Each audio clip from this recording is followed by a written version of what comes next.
Стручњаците го запалија црвениот аларм за состојбата со африканската чума кај дивите свињи, а концесионерите никако да се организираат за примарната мерка за отстрел и сведување на популацијата на биолошки минимум заради контрола и ширење на болеста кај фармите и домашните одгледувачи. Пораката е дека никој не знае дали истребувачката болест ја има во нашата држава, бидејќи нема отстрел на диви свињи ниту во пограничните зони, ниту подлабоко во внатрешноста, а ваквото доцнење може да биде фатално за одгледувачите кои можат да претрпат несогледиви последици.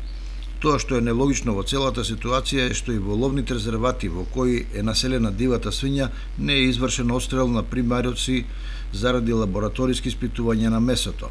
Од ловните здруженија велат дека ситуацијата од организацијски аспект е хаотична, поради што досега не е организиран лов во ниту едно ловиште.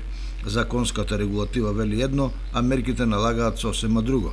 Например, со законот за ловство не е предвидено да се користат кучиња загари во ловот, а без нив отстрелот на дива свиња е речиси невозможен.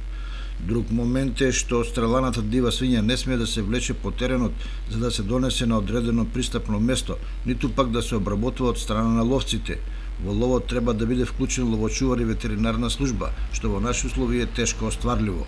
Кога кон сето тоа ќе се додаде и пословичната недисциплина на ловците, кои попрво ќе го сокријат од стреланиот примерок, отколку што ќе го пријават, станува јасно дека со предвремен лов практично не може да се постигнат посакуваните ефекти за спречување на ширењето на африканската чума кај свињите во нашата држава.